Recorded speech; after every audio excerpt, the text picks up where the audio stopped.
So good afternoon, everyone, and thanks for joining us today. It's a pleasure to be here with Costa, our gardening guru, but also FOGO guru. Well, it's an absolute pleasure to be here with Alex, someone who's been involved, as Helen just said with the introduction, she's been involved in this project and in waste education for how long now? Eight years. Yeah. So all of this stuff for Alex is her passion, and equally it's my passion as well, because I think one of the biggest ways in a period of time where we can be so overwhelmed by the size of the problem, dealing with waste is something that each and every one of us can do every single day, every single hour. There's so many ways that we can reduce, reuse, refuse, rethink, all of the regenerate, but most of all, I think what we want to do today is talk to you about not only your questions, but give you some tips and hints, and most of all, as Alex will explain, give you some of the statistics behind what you're already doing at this early stage of the process. What are we, March till now? 7 months. 7 months. Yeah. So that's right. So today we're gonna show you the results of all this hard work that we've been doing the last 6 months. And I'm really happy, we are really happy to share that with you, and I'm sure you'll be happy as well. And then we're gonna talk about those little creatures that come and sometimes love FOGO as well. During summer specifically, I'm talking about flies and fruit flies and maggots and cockroaches, those, lovely creatures. But like anything, they're there, they're part of life. They're decomposers. They're basically, life consumes things to make life grow again. And it's just this process of decomposition, regeneration.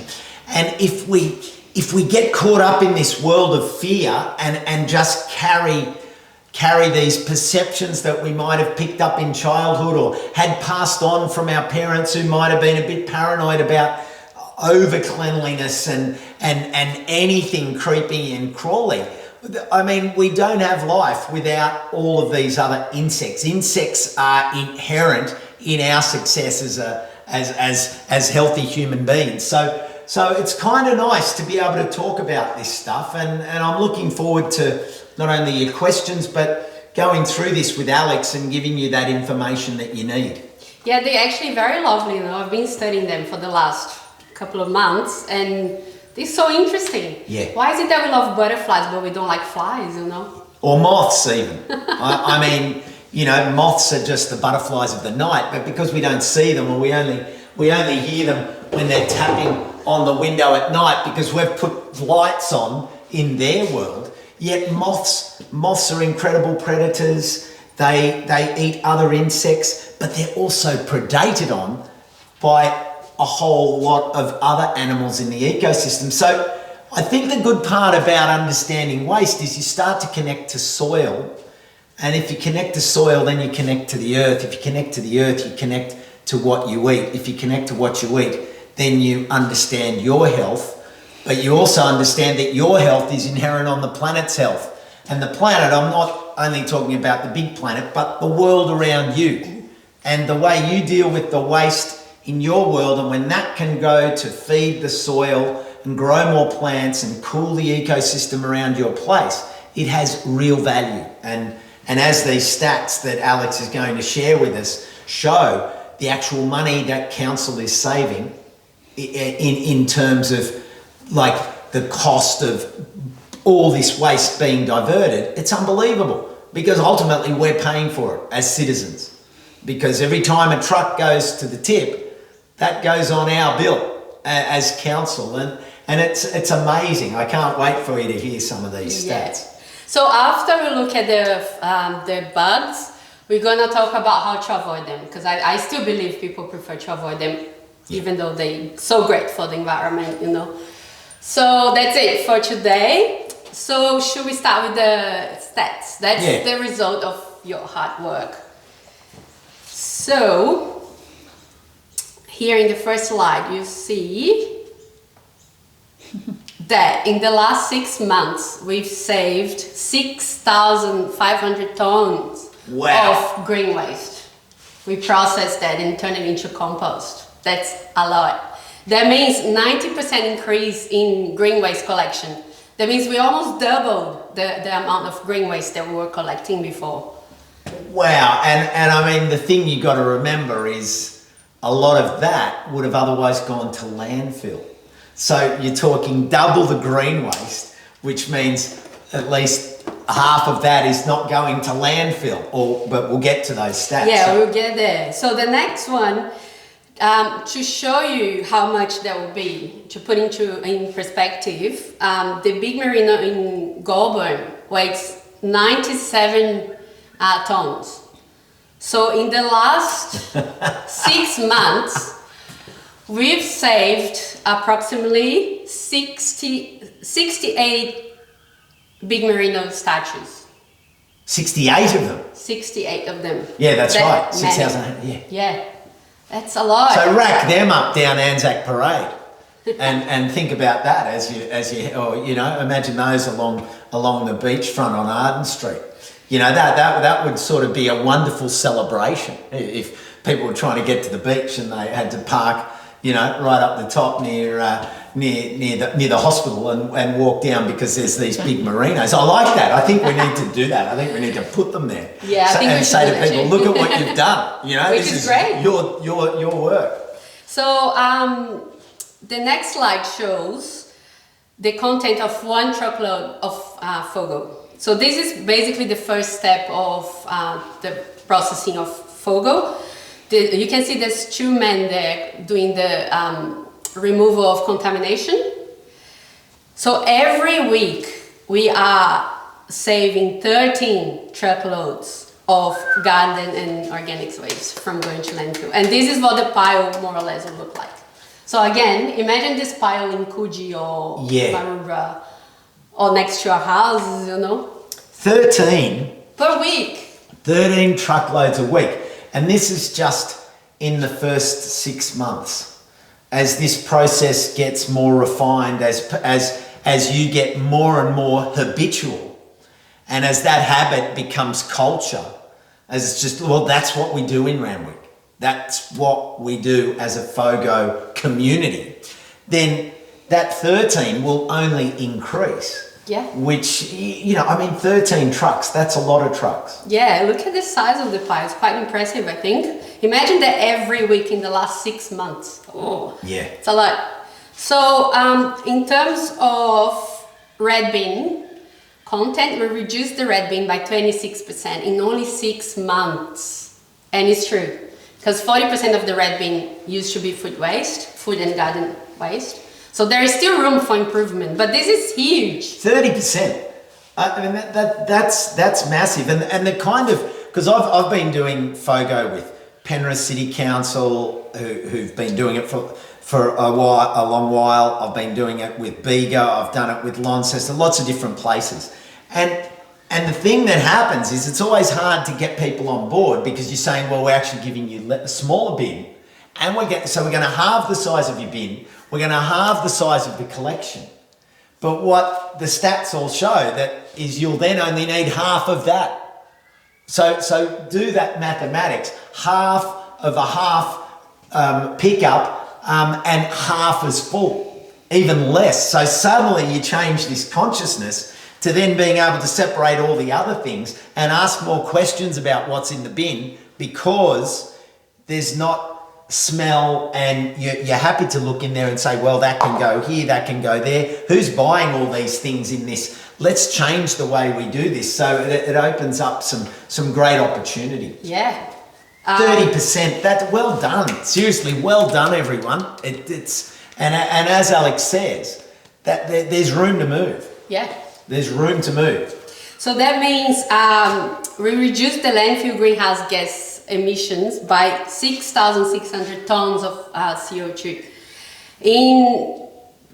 This is equivalent to 1,300 passenger vehicles driven per 1 year, or 25 million kilometers driven by one single vehicle. That's a lot of fuel too. It's a lot. It's unbelievable. Like in 6 months, because like we think our business is too small, but if you look in a group, in the community, look at the results. You know, they're quite amazing. 1,400 years of electricity, and in terms of compost production, that's 4,000 tons of compost that we can produce approximately with those 6,000 tons. 4,000 tons of compost. How much is that? That's a lot. It's a lot, isn't it? But the point is, it's not only not in landfill. That compost can then be used to feed soil. It can be used to top dress parks and ovals and grow better street trees and better cooling shade canopy for the entire city of Randwick and the suburbs of Randwick, which then reduces energy use and keeps the city cooler. If the suburb's cooler, then you don't need to use your air conditioning, which means you save money. So then we double down on what the value of this is. And it's not just our council, no, it's us and our lives. So you can kind of say those big stats that Alex is talking about, greenhouse gas emissions, big picture, but the big picture all funnels down to there. And that separation. So that's the exciting part when you know, I love the fact that Alex has gone to this effort to put the stats into really digestible data morsels. So anyone can taste it and read it, from young children to parents, to grandparents, to people with English as a second language. Anyone can understand that when you put that picture there. And well done, Alex. Thank you. That's great to hear. It's true, because, you know, people get overloaded with info. You need concise info. So what's this? So that's the last one, and it shows that we've had 1.5% contamination. That means only 1.5% of everything that's in the bin is contamination. It's something that shouldn't be there. So that's really low, because in this industry, anything below 3% deserves an applause. So big round of applause for all of you guys doing FOGO there. Tap on your back. Actually, Great. you know what? I think I have an award. Yeah, I have an award. I think you seriously, because that 1.5%, I think that's just the start. You know, I'm not going to go overboard here, but we are going to give you the FOGO lead, the FOGO logie to all of you for getting it down to 1.5%, but don't rest there, because that is one of the biggest national problems with FOGO is contamination. It's because people just go, oh, one plastic bag doesn't matter. Or they put all their food scraps into a plastic bag and realise that contaminates an entire truck, and someone has to be there and pick it out. And then when you get that compost on a farm or somewhere and it's got small pieces of plastic in it, we get it out upstream here. You can't have 50 people at the collection point picking out the waste. It becomes totally cost ineffective.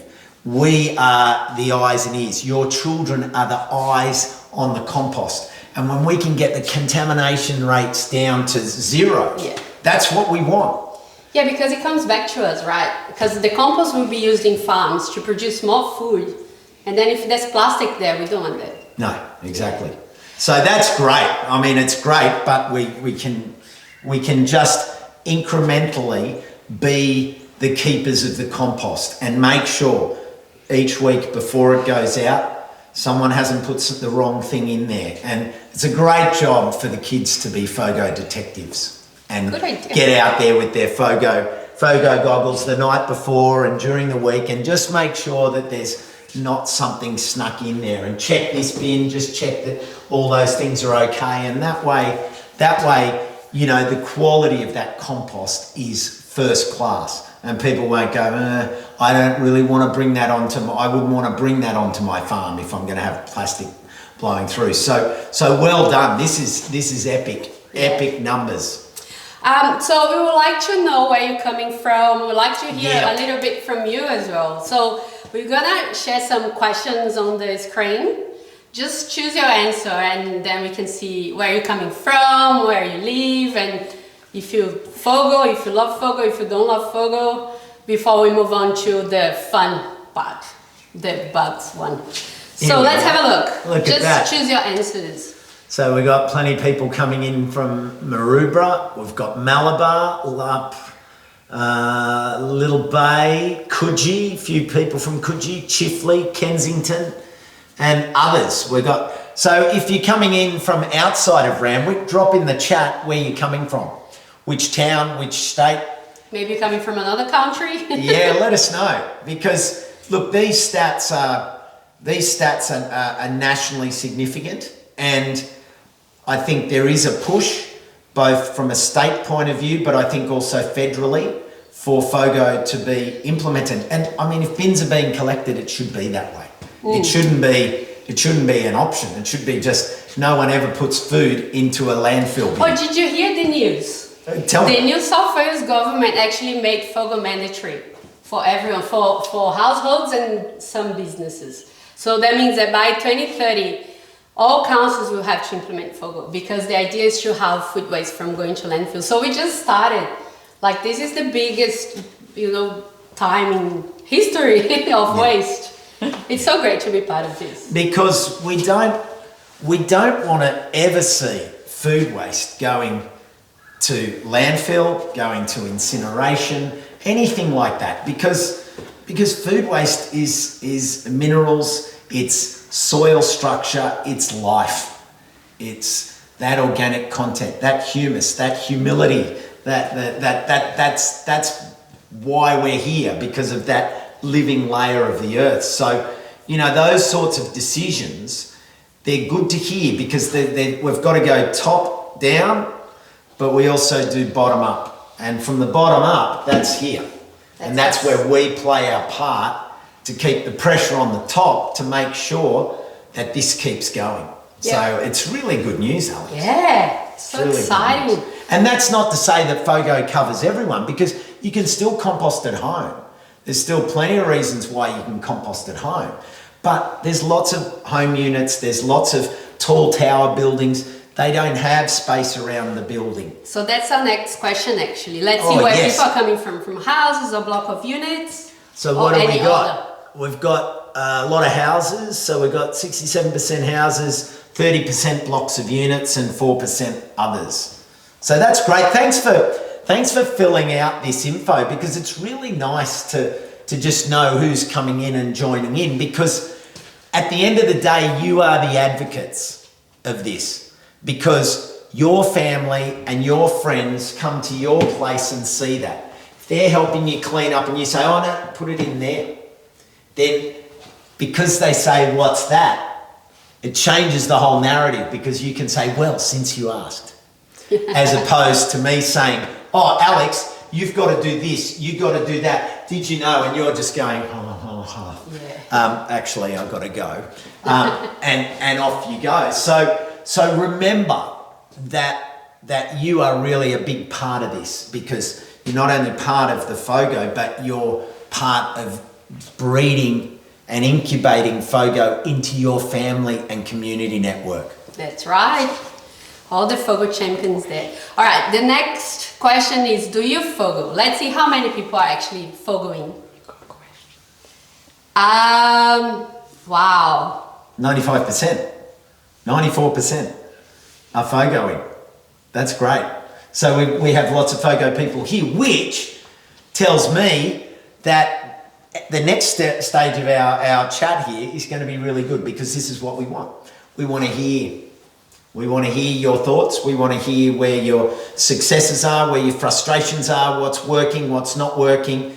And we've got some hints and tips and tricks to share with you.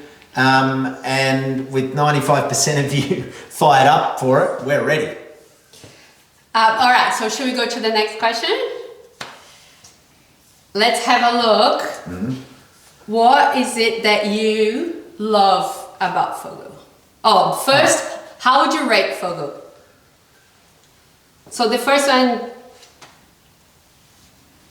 It keeps my red bin clean.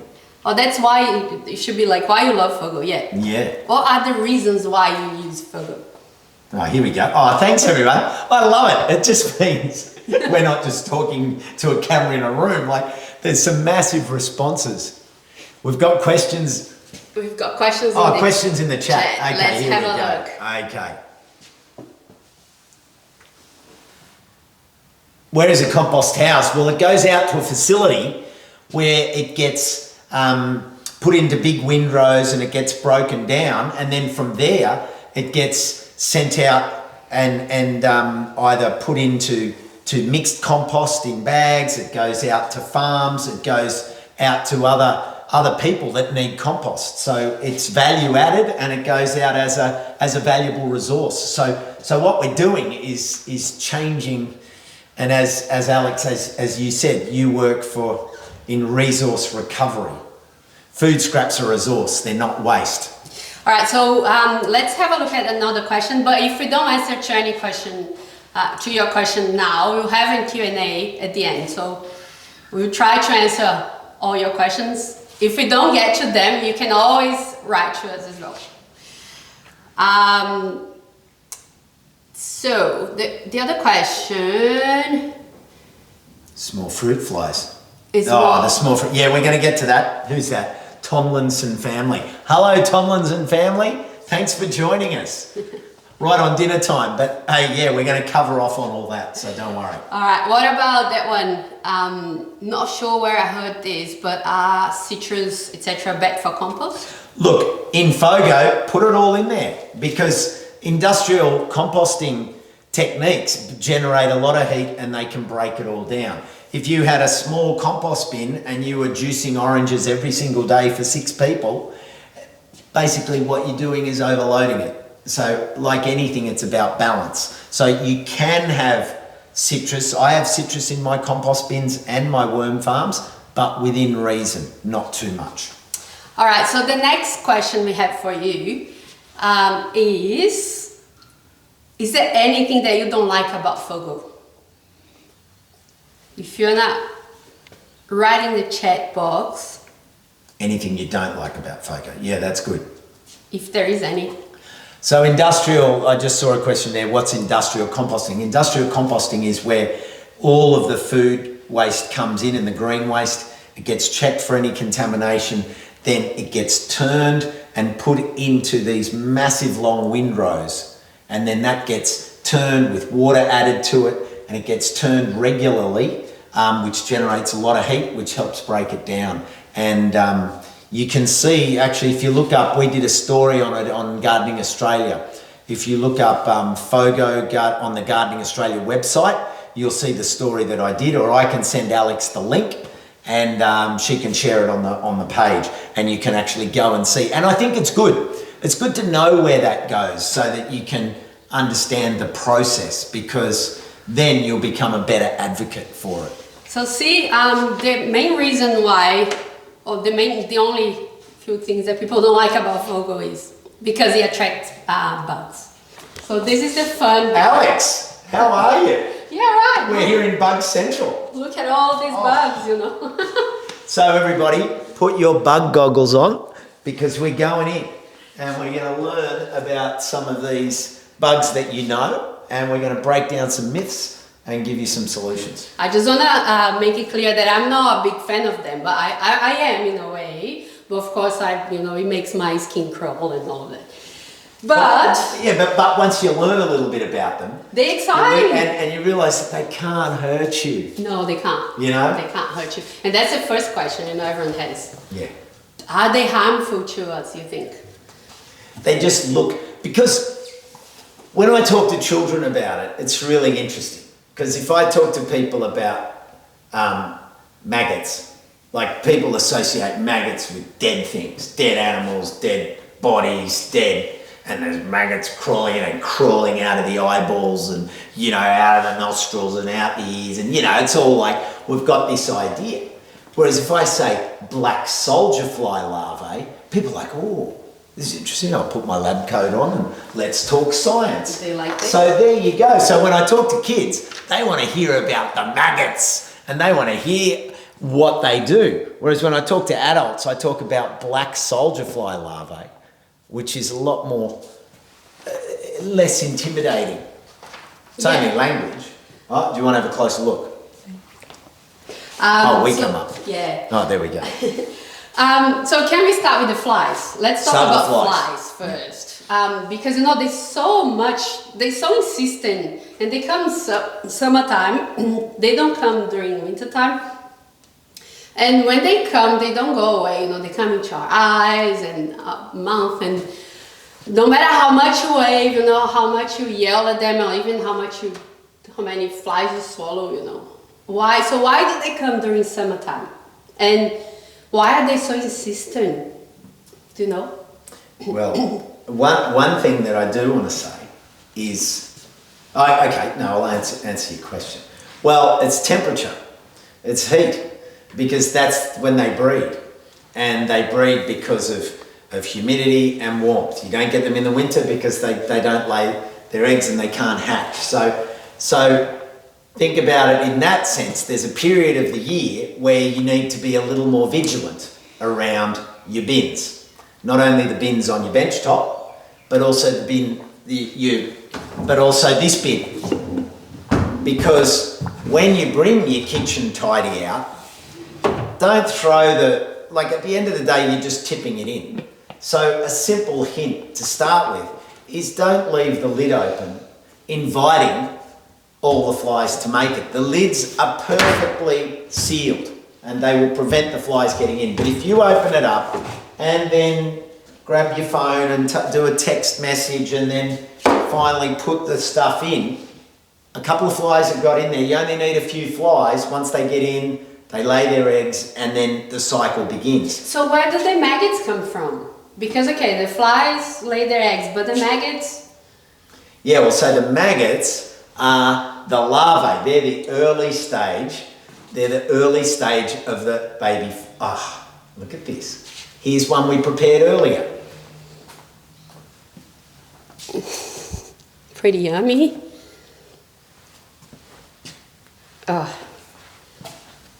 So, just finishing off that point, make sure if you come out, get your bag. If you've got it in one of the liner bags, just open the lid, boom, and put it in, close the lid. So don't let the flies come in. Don't let the flies come in. Then they won't lay eggs, you know. And then they won't lay eggs, so that by the time the bin is emptied, you don't have maggots climbing around. The thing to remember is they aren't going to hurt you, but people don't like what they see. Their job is to break material down. They actually break it down perfectly well. They are incredible machines. They're incredible composters. We're going to talk about solutions as one that I've already said, but just going through the different elements of the science, just so you understand it and you don't have to fear it.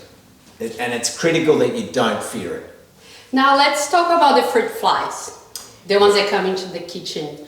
Also, where do they come from? Because, you know, one day it's all clean and free of flies, and then the next day, where do they come from, you know? And why do they come into our kitchens? So the flies that Alex is talking about, you know, the little vinegar flies that if you've opened a compost or a worm farm and you get that big puff, of insects. They come because they're seeking the aroma predominantly of fruit. And most of the time people sit the fruit on the top of so they'll come to your fruit that starts to rot in the fruit bowl. So managing it, keeping a certain level of it's not just about cleanliness, it's about how you operate and how you open, close and interact with the waste. And if you manage that bucket well, you won't get the smells. If you don't get the smells, you don't attract the predators. So I think we've started with some of the main culprits. Yeah. Yep. So keeping the lid closed, Yep. like you said. So remember, you can lift the handle to close your caddy. And remember that locks it. If you leave it like that, you only need it to be just sitting like that. A cockroach will get in. It will get in because the smell's getting out. So make sure when you finish, always that forces it down. I mean, it seems like a little thing, but you give it a start, they're in. So good practice. This is what it's about. Really good practice, and you won't get the problems. Yeah. So as Costa mentioned before, I think keeping all the areas clean, it's a big key as well. Like even under the toaster or under the fridge, because they come for that food, you know, that's available. So if food's not available, they won't come. And that makes a huge difference. Yeah. I noticed that in my own house, you know. And then, yeah, washing the caddies and the bins regularly, I think. So just soap and, you know, like just like what how you normally wash your bowls in your kitchen or any other dishes, you know, just when you empty your caddy, let's get rid of your scraps.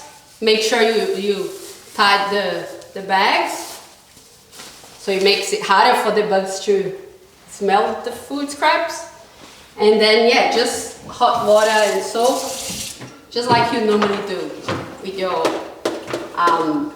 dishes.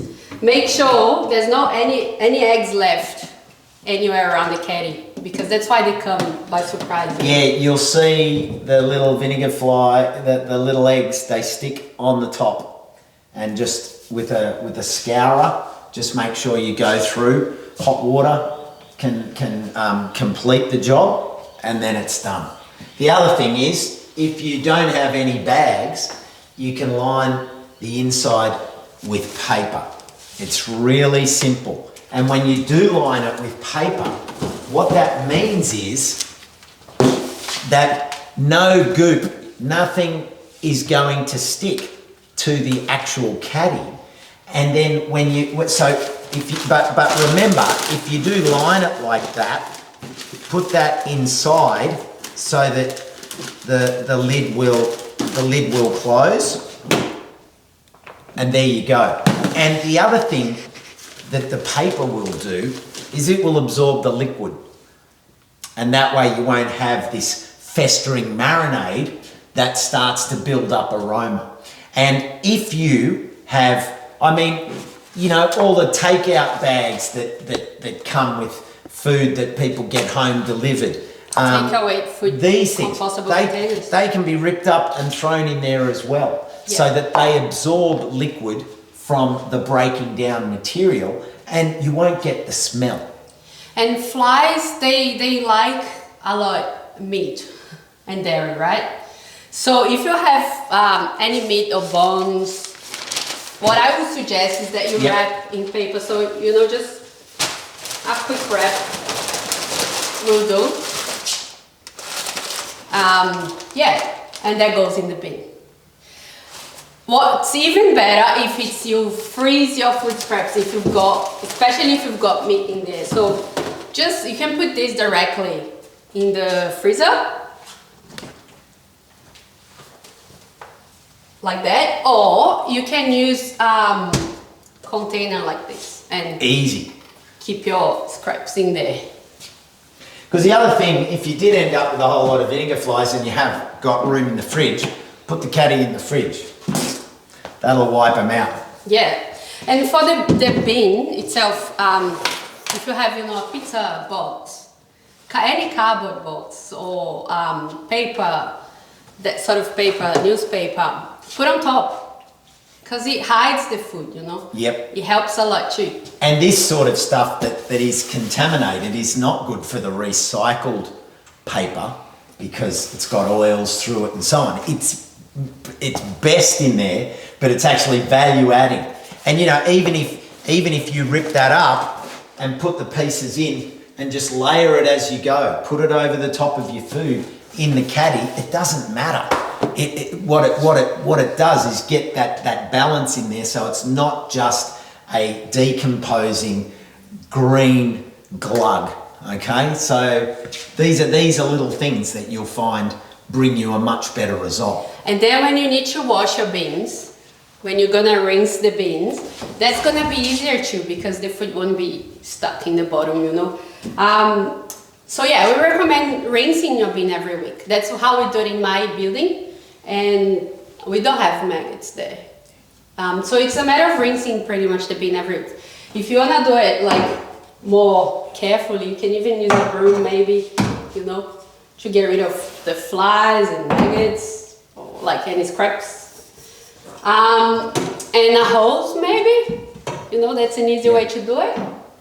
We just put it under the tap in my building, just quickly, and it works. So those are the main tips that we have. So keep the lids closed. Clean your bins regularly, your caddy and your big bin. Add paper and freeze your meat and bones and dairy. Yeah, and until put the it day in of collection. the day before, the night before. Yeah. Other things that you can do is prepare like a spray bottle with some vinegar and some essential oils that will help as well. In the kitchen, you can make a fruit fly trap that helps as well. For cockroaches, onions and garlic and bay leaves, cockroaches don't like them. There's a lot of other things that you can do, but we strongly believe that this should be enough. You know, the cleaning of the bin, the keeping the meat in the away from the bin until the day of collection, and layering carbon in the bin as you go. Suck up those juices. But if you look on the internet, you'll find, you know, people suggest like coffee grounds that helps with the smell. Yeah, so there's a lot of other things that you can do, but we strongly believe that this is enough. Thank you so much, Costa. Yeah, Alex. For your time. Just to everyone in Randwick, you've got an amazing education leader here who really loves what you're all doing. So don't hesitate to ask questions. If you've got frustration about something, bring the questions in. You can contact, that people can write in. Our team, you can contact directly, and utilize this, because it's not about, this is evolving. You're evolving with it, and FOGO is only as good as what we put in. If we put garbage in, like the wrong things, we get that same garbage back out, but generally it's not breaking down in there, it's breaking up into smaller pieces, which then becomes more problematic. So when we control it upstream, we're the controllers, then that saves the industrial process a lot of strength. You've got Alex and the team here, they're really passionate about helping you, help the council, help the community, because that's what we are. So thank you for joining in to the live broadcast, and to Helen and Sheridan and all the team here behind setting up this live broadcast, and for Alex for all the work you did on getting images and making statistics visual so that people can share this information, be the advocates for FOGO, because it's not just FOGO. This is about a lifestyle that respects resources and looks after the planet where we live. So thanks for joining us, everyone. Yeah, thank you for joining us and for all the great work we've done together so far, you know. The FOGO logo. Yeah.